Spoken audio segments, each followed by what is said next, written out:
नमो नमः। स्वागत है आपका मेरे चैनल पर। आज मैं संक्षिप्त व्याकरण नामक इस वीडियो में आपको हिंदी व्याकरण की अधिक से अधिक जानकारी उपलब्ध कराने की कोशिश करूंगी। प्रतियोगी परीक्षाओं या अन्य किसी भी परीक्षा की तैयारी कर रहे विद्यार्थियों के लिए यह वीडियो बहुत ही लाभदायक सिद्ध होगा। आशा है आपको वीडियो पसंद आएगी। आपके सुझाव सादर आमंत्रित हैं। चलिए मैं शुरू कर रही हूँ। विचारों के आदान प्रदान का माध्यम होती है भाषा, और भाषा के दो रूप होते हैं, मौखिक रूप तथा लिखित रूप। व्याकरण में भाषा का अध्ययन 3 स्तरों पर किया जाता है। वर्ण विचार, इसमें वर्णों के रूपों का ज्ञान प्राप्त करके उनके उच्चारण और लिखने की विधि के विषय में विचार किया जाता है। शब्द विचार, इसमें शब्दों के भेद, उनकी उत्पत्ति, बनावट और परिवर्तन आदि का विचार किया जाता है। और वाक्य विचार में वाक्यों की रचना, वाक्यों के भेद, वाक्यों का विग्रह, विराम चिन्हों के प्रयोग आदि पर विचार किया जाता है। भाषा की वह मूल ध्वनि जिसके टुकड़े ना हो सकें वो वर्ण कहलाती है। वर्ण के 2 भेद होते हैं, स्वर और व्यंजन। स्वरों की संख्या 11 है। उसके अलावा व्यंजन क से लेकर ह तक 33 हैं। संयुक्त व्यंजन कहलाते हैं क्ष, त्र, ज्ञ और श्र, ये 4 हैं। अयोगवा है अंग अह और अह, ये 3 हैं। और अन्य हैं उत्क्षिप्त ड और ढ। स्वर के 2 भेद हैं, ह्रस्व स्वर और दीर्घ स्वर। ह्रस्व स्वर के उच्चारण में सबसे कम समय लगता है। इन्हें मूल स्वर भी कहा जाता है। इनकी संख्या 4 है, अ, ई, उ और री। दीर्घ स्वर होते हैं जिनके उच्चारण में ह्रस्व स्वरों से दुगना समय लगता है। इनकी संख्या 7 है, आ, बड़ी ई, बड़ा उ, ए, ऐ, ओ, औ। स्वर की परिभाषा कुछ इस प्रकार रहेगी कि जिन वर्णों के उच्चारण में मुख से निकलने वाली वायु के मार्ग में कोई रुकावट पैदा नहीं होती तथा जिन वर्णों को बोलने में हमें किसी अन्य वर्ण की सहायता नहीं लेनी पड़ती है, उन्हें स्वर कहा जाता है। जिन वर्णों के उच्चारण के समय मुख से निकलने वाली वायु के मार्ग में थोड़ी रुकावट पैदा होती है, उन्हें व्यंजन कहते हैं। अर्थात व्यंजनों का स्वरों के बिना उच्चारण नहीं होता है। व्यंजन के भेद इस प्रकार से हैं। स्पर्श व्यंजन, इनके उच्चारण में मुख से निकलने वाली वायु कंठ, तालु, मूर्धा, दंत, ओष्ठ आदि अवयवों का स्पर्श करती हुई बाहर आती है, इसलिए इन्हें स्पर्श व्यंजन कहा जाता है। क से लेकर म तक ये 25 स्पर्श व्यंजन कहलाते हैं। अंतस्थ व्यंजन वो होते हैं जिनके उच्चारण में मुख से निकलने वाली वायु का मार्ग जीभ, तालु, दांत और होंठ के परस्पर सटने से कुछ संकरा हो जाता है और कहीं भी जो है वो पूरी तरह से स्पर्श नहीं होता है, इसलिए इनको अंतस्थ व्यंजन कहा जाता है। ये हैं 4, य, र, ल और व। ध्यान दीजिए, य, र, ल और व अंतस्थ व्यंजन। ये प्रतियोगी परीक्षाओं में इनमें से कोई भी वर्ण आपसे पूछा जाता है और पूछा जाता है कि इनका उच्चारण स्थान ये कौन सा है या ये व्यंजन के कौन से भेद के अंतर्गत आते हैं। उसके बाद ऊष्म व्यंजन, इनका उच्चारण एक प्रकार की रगड़ या घर्षण से उत्पन्न ऊष्म वायु से होता है। इनकी संख्या भी 4 है, श, श, स और ह। उत्क्षिप्त व्यंजन ड़ और ढ, ये दोनों उत्क्षिप्त व्यंजन कहलाते हैं क्योंकि इनके उच्चारण में जीभ पीछे की ओर मुड़कर झटके के साथ सामने की ओर या बाहर की ओर गिरती है। एक और ध्यान देने योग्य बात है कि जो अंतस्थ व्यंजन होते हैं उन्हें अर्ध स्वर भी कहा जाता है। ध्वनियों के मेल से अर्थात वर्णों के मेल से बने हुए सार्थक वर्ण समूह को शब्द कहा जाता है। शब्द के भेदों का वर्गीकरण निम्नलिखित 5 आधारों पर किया जाता है। पहला है वाक्य में प्रयोग के आधार पर, रचना या बनावट के आधार पर, उत्पत्ति या स्रोत के आधार पर शब्द के भेद, और चौथा है व्याकरणिक प्रकार के आधार पर, और 5वां तथा अंतिम होगा अर्थ के आधार पर शब्द के भेद। आइए अब इन सभी के बारे में विस्तार से जान लेते हैं इससे आगे। वाक्य में प्रयोग के आधार पर शब्द के 2 भेद होते हैं, सार्थक शब्द और निरर्थक शब्द। जिन शब्दों का कोई निश्चित अर्थ होता है वे सार्थक कहलाते हैं और जिन शब्दों का कोई अर्थ नहीं होता है उन्हें निरर्थक शब्द कहा जाता है। रचना या बनावट के आधार पर शब्द के 3 भेद किए जाते हैं। पहला है रूढ़ शब्द। रूढ़ का अर्थ होता है प्रसिद्ध, अर्थात जो शब्द परंपरा से ही किसी विशेष अर्थ के लिए प्रसिद्ध हो गए हैं और जिन्हें खंडित करने पर कोई अर्थ नहीं निकलता हो वे रूढ़ कहलाते हैं, जैसे घोड़ा, आदमी, हाथी, घर, हाथ, पैर आदि। इसके अलावा दूसरा भेद है यौगिक शब्द। एक से अधिक शब्दों अथवा शब्दांशों से बने ऐसे शब्द जिनके खंडों के भी कुछ न कुछ अर्थ होते हैं वो कहलाते हैं यौगिक शब्द, जैसे हिम, जमा, आलय, हिमालय। उसके बाद एक से अधिक शब्दों के मेल से बने ऐसे शब्द जिनके प्रयोग उनके खंडों के अर्थ से भिन्न विशिष्ट अर्थ में प्रसिद्ध होते हैं वो कहलाते हैं योग रूढ़। अर्थात एक से अधिक ऐसे शब्द जब उनको मिलाया जाता है तो हमारे पास कोई नया शब्द उनको प्रसिद्ध करता है या कोई नया शब्द प्राप्त होता है। जो शब्द हमारे पास दो शब्द मिलाकर हम जो नया शब्द बनाते हैं वो किसी अन्य अर्थ से प्रसिद्ध होता है, वो कहलाता है योग रूढ़। जैसे पीताम्बर श्री कृष्ण, पीले वस्त्र धारण करने वाले, नीलकंठ शिव जी, यहाँ पर एक अन्य अर्थ सामने आया है। उत्पत्ति या स्रोत के आधार पर शब्द का पहला भेद है तत्सम, तत् जमा सम अर्थात उसके समान। अर्थात संस्कृत भाषा के मूल शब्दों का ज्यों का त्यों उपयोग तत्सम कहलाता है। उसके बाद तद्भव, तद जमा भव अर्थात होना, उसी से उत्पन्न। अर्थात संस्कृत भाषा से उत्पन्न शब्दों को जब हिंदी में थोड़े परिवर्तन के साथ स्वीकार किया गया उसे कहा गया तद्भव। जैसे सूर्य तत्सम शब्द है और सूर्य से सूरज शब्द जो बनकर आया वो तद्भव शब्द है। देशज, देशज का अर्थ होता है देश में उत्पन्न, अर्थात क्षेत्रीय बोलियों के प्रभाव स्वरूप उत्पन्न शब्दों को देशज शब्द कहा गया। जैसे पगड़ी, डिबिया, रोटी आदि। और विदेशी शब्द वो होते हैं जो कि हिंदी भाषा में अन्य देशों की भाषाओं से स्वीकार किए गए, जिसमें अंग्रेजी, फारसी, अरबी, तुर्की, पुर्तगाली, फ्रांसीसी, चीनी आदि भाषाएं शामिल हैं। संकर शब्द वो होते हैं जब दो भाषाओं के शब्दों के मेल से जो शब्द बनते हैं वो संकर शब्द कहलाते हैं। जैसे घड़ी साज, रेलगाड़ी, रेल अंग्रेजी शब्द हो गया और गाड़ी हिंदी शब्द हो गया। वर्षगांठ, वर्ष संस्कृत शब्द हो गया और गांठ हिंदी शब्द हो गया। अर्थात दो अलग अलग भाषाओं के शब्द से जो नए शब्द बने उन्हें संकर शब्द कहा गया। व्याकरणिक प्रकार के आधार पर शब्द के दो भेद होते हैं, विकारी शब्द तथा अविकारी शब्द। जिन शब्दों के रूप में लिंग, वचन, कारक, पुरुष और काल आदि के कारण कुछ परिवर्तन आता है वो विकारी शब्द कहलाते हैं। जैसे काला से लिंग बदल दिया तो काली हो जाएगा, वचन बदल दिया तो काले हो जाएगा। और उसी प्रकार से जिन शब्दों के रूप में किसी भी कारण से विकार या परिवर्तन नहीं आता वो कहलाते हैं अविकारी शब्द।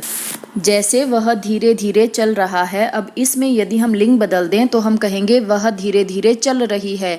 अब यहाँ पर जो धीरे धीरे शब्द है वह अविकारी शब्द कहलाएगा क्योंकि यह किसी भी स्थिति में परिवर्तित नहीं हो रहा है। विकारी शब्दों के चार भेद होते हैं, संज्ञा, सर्वनाम, विशेषण और क्रिया। इस वीडियो को अंत तक देखिएगा क्योंकि इन सभी की बहुत ही विस्तृत जानकारी मैंने इसी वीडियो के अंदर दी हुई है। आगे देखिए अविकारी शब्द। अविकारी शब्दों के भी चार भेद होते हैं, क्रिया विशेषण, संबंध बोधक, समुच्चय बोधक और विस्मयादि बोधक। अर्थ के आधार पर शब्द अनेक प्रकार के होते हैं। उसके अंतर्गत आते हैं पर्यायवाची शब्द, विलोम शब्द, अनेकार्थी शब्द, अनेक शब्दों या शब्द समूह के लिए एक शब्द, समरूप भिन्नार्थक शब्द अर्थात जो कि सुनने में एक जैसे लगते हों लेकिन उनके अर्थ अलग अलग होते हैं, भिन्न होते हैं, उन्हें कहा जाता है समरूप भिन्नार्थक शब्द। आइए अब जान लेते हैं विकारी शब्द के पहले भेद यानी कि संज्ञा के बारे में। संज्ञा की परिभाषा देने की आवश्यकता नहीं है क्योंकि हर कोई संज्ञा की परिभाषा से परिचित है। व्याकरण में आप संक्षिप्त रूप से ये कह सकते हो कि नाम को संज्ञा कहा जाता है। संज्ञा के तीन भेद होते हैं, व्यक्तिवाचक संज्ञा, जातिवाचक संज्ञा और भाववाचक संज्ञा। उसी प्रकार से लिंग दो प्रकार के होते हैं, पुल्लिंग और स्त्रीलिंग। और हिंदी भाषा में वचन दो होते हैं, एक वचन और बहुवचन। चलिए अब जान लेते हैं कारक के बारे में। हिंदी भाषा में जो है कारक के जो है 8 भेद होते हैं। ध्यान रखिए हिंदी और संस्कृत में जो है लिंग, वचन और कारक की संख्या अलग अलग है। संस्कृत में 3 लिंग, 3 वचन और 6 कारक होते हैं, जबकि हिंदी भाषा में 2 लिंग, 2 वचन और 8 कारक होते हैं। कारक और उनके विभक्ति चिन्ह इस प्रकार से रहेंगे, कर्ता ने, कर्म को, करण से या के द्वारा, संप्रदान के लिए, अपादान से, पृथकता, संबंध का के की रारेरी, अधिकरण में, पर, संबोधन, हे, अरे आदि। जो पद संज्ञा पदों के स्थान पर अर्थात किसी भी नाम के स्थान पर उसकी पुनरावृत्ति को रोकने के लिए प्रयोग किए जाते हैं वो कहलाते हैं सर्वनाम। इसके 6 भेद होते हैं, पुरुषवाचक सर्वनाम, निश्चयवाचक सर्वनाम, अनिश्चयवाचक सर्वनाम, प्रश्नवाचक सर्वनाम, निजवाचक सर्वनाम और संबंधवाचक सर्वनाम। जिन सर्वनाम शब्दों का प्रयोग कहने वाले, सुनने वाले और जिसके बारे में बातें की जाएं उसके लिए होता है वो कहलाते हैं पुरुषवाचक सर्वनाम। उत्तम पुरुष होता है कहने वाला, मध्यम पुरुष कहलाता है सुनने वाला और अन्य पुरुष होता है वो जिसकी बात की जा रही हो। सर्वनाम के विषय में विस्तृत व्याख्या में एक अपनी अन्य वीडियो में ही कर चुकी हूँ, आप चाहें तो उस वीडियो को भी देख सकते हैं।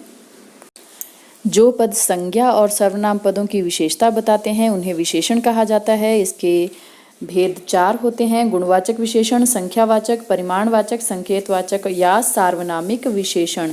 जो गुणवाचक विशेषण होते हैं उनकी परिभाषा आपको बता रही हूँ। जिन विशेषण शब्दों से संज्ञा और सर्वनाम शब्दों के गुण दोष का बोध होता है, अर्थात गुण या दोष का पता चलता है, वो होते हैं गुणवाचक।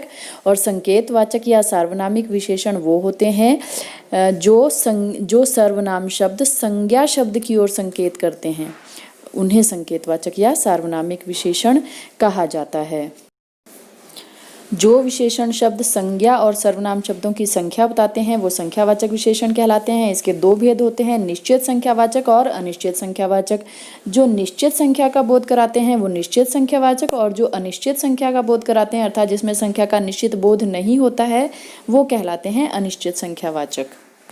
इसके उपरांत जिन शब्दों से संज्ञा या सर्वनाम की मात्रा, नाप, तौल का बोध होता है वो कहलाते हैं परिमाणवाचक विशेषण। ये भी निश्चित और अनिश्चित 2 प्रकार के होते हैं। निश्चित वही जिसमें वस्तु की नाप, तौल, संख्या और गिनती आदि निश्चित होती है, वो निश्चित। और अनिश्चित परिमाणवाचक वो होते हैं जिसमें निश्चित नाप, तौल का बोध नहीं होता है। जिस शब्द अथवा पद से किसी कार्य के करने अथवा होने का बोध होता है वो क्रिया कहलाता है। इसका वर्गीकरण 2 आधारों पर किया जाता है: कर्म के आधार पर और रचना या प्रयोग के आधार पर। कर्म के आधार पर क्रिया के 2 भेद होते हैं: सकर्मक क्रिया और अकर्मक क्रिया। सकर्मक क्रिया वो होती है जिसमें कर्म होता है, और वही एक कर्मक तब कहलाती है जब केवल एक कर्म हो सकर्मक क्रिया के साथ, और द्विकर्मक तब कहलाती है जब सकर्मक क्रिया के साथ 2 कर्म हो। और अकर्मक क्रिया वो होती है जिन वाक्यों में कर्म नहीं होता। रचना अथवा प्रयोग के आधार पर क्रिया के निम्नलिखित 5 भेद होते हैं: सामान्य क्रिया जहाँ केवल एक साधारण क्रिया का प्रयोग होता है, और संयुक्त क्रिया जहाँ 2 या अधिक क्रियाओं का साथ साथ प्रयोग होता है। नाम धातु क्रिया जहाँ संज्ञा सर्वनाम विशेषणों से बने क्रियापद इस्तेमाल किए जाते हैं। प्रेरणार्थक क्रिया जिस क्रिया से ये पता चले कि कर्ता स्वयं काम न करके दूसरों को कार्य करने की प्रेरणा दे रहा है। उसके बाद होता है पूर्वकालिक क्रिया, जब मुख्य क्रिया से पहले जो क्रिया समाप्त हो जाती है वो पूर्वकालिक क्रिया कहलाती है। क्रिया के करने या होने का समय उसका काल कहलाता है। काल के 3 भेद होते हैं: भूतकाल, वर्तमान काल और भविष्यत काल।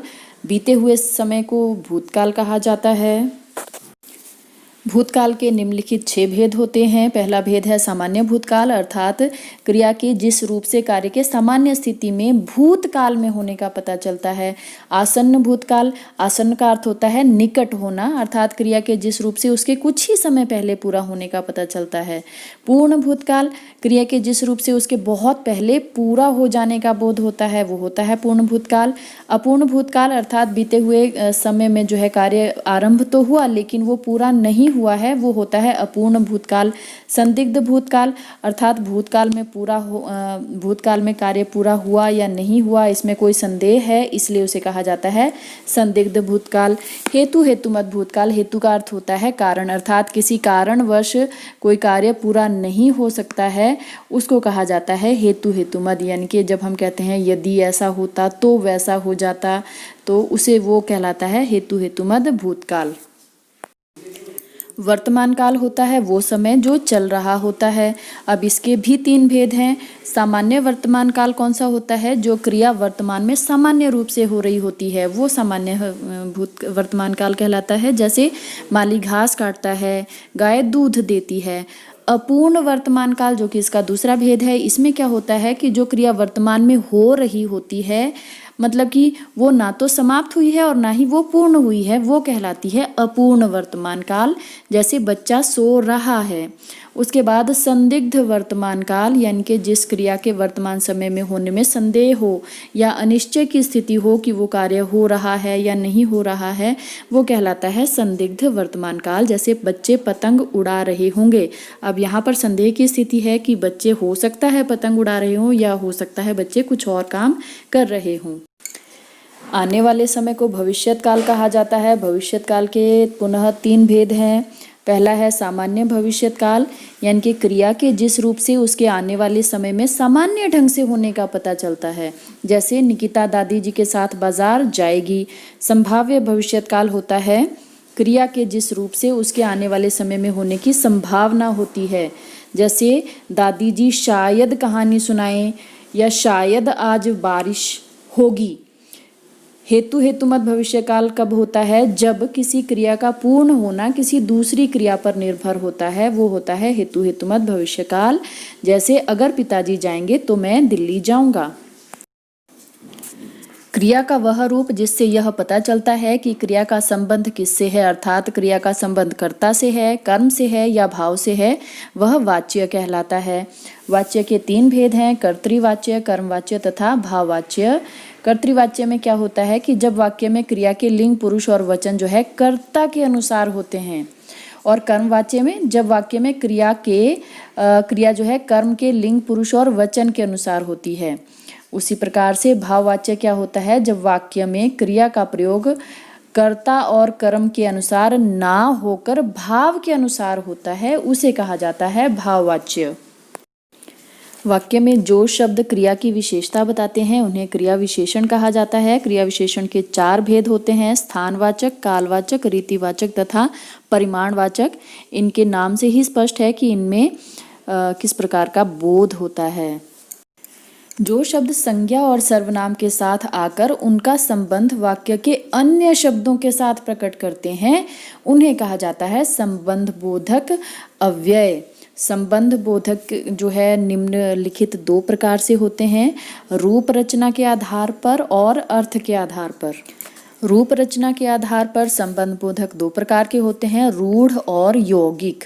रूढ़ होते हैं जैसे का, की, के, में, पर, से, ने आदि, और यौगिक होते हैं जैसे के लिए, की ओर, के बिना, के पश्चात, के साथ इत्यादि।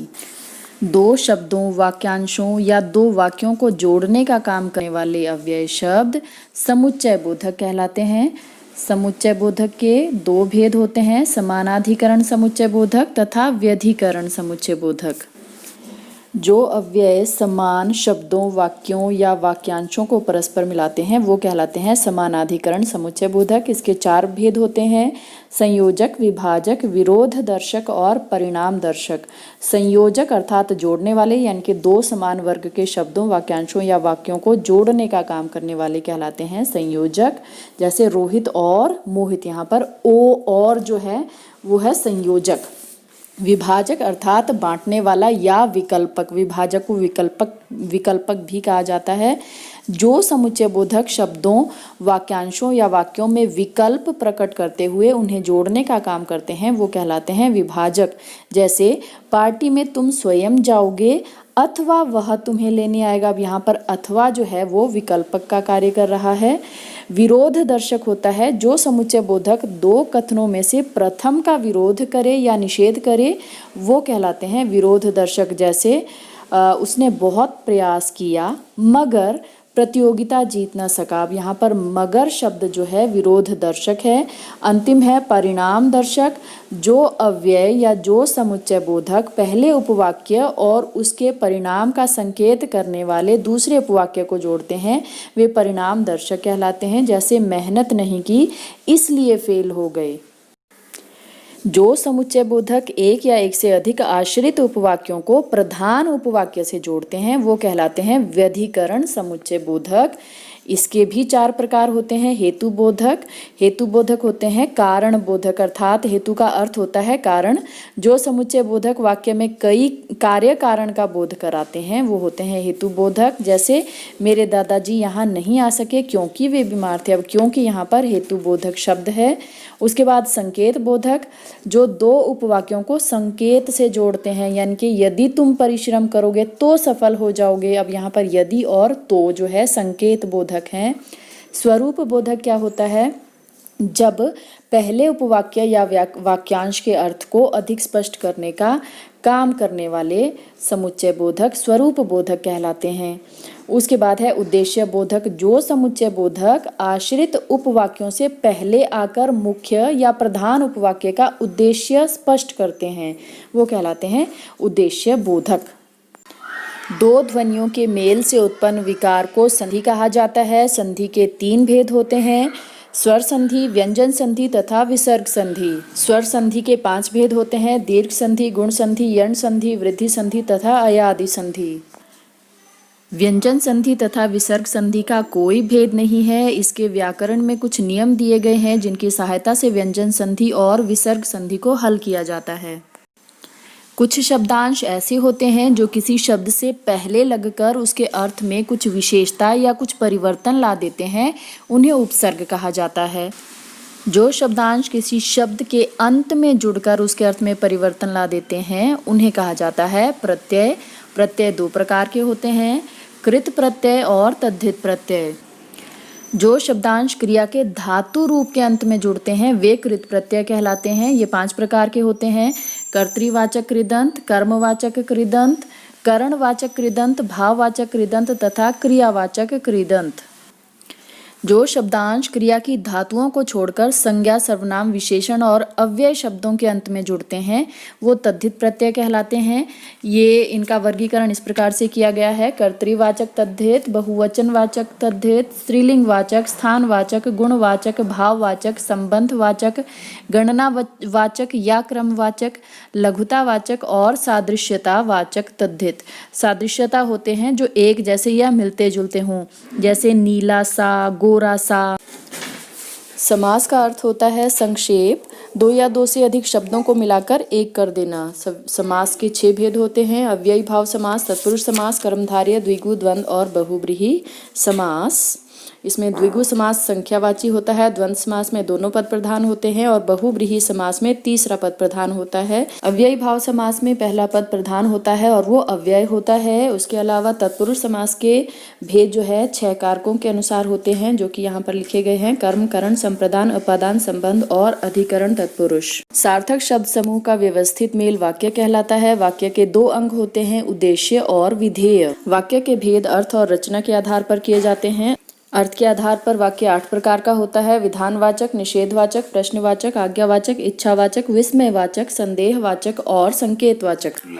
रचना के आधार पर वाक्यों का वर्गीकरण 3 प्रकार से किया जाता है, सरल वाक्य, संयुक्त वाक्य और मिश्र वाक्य।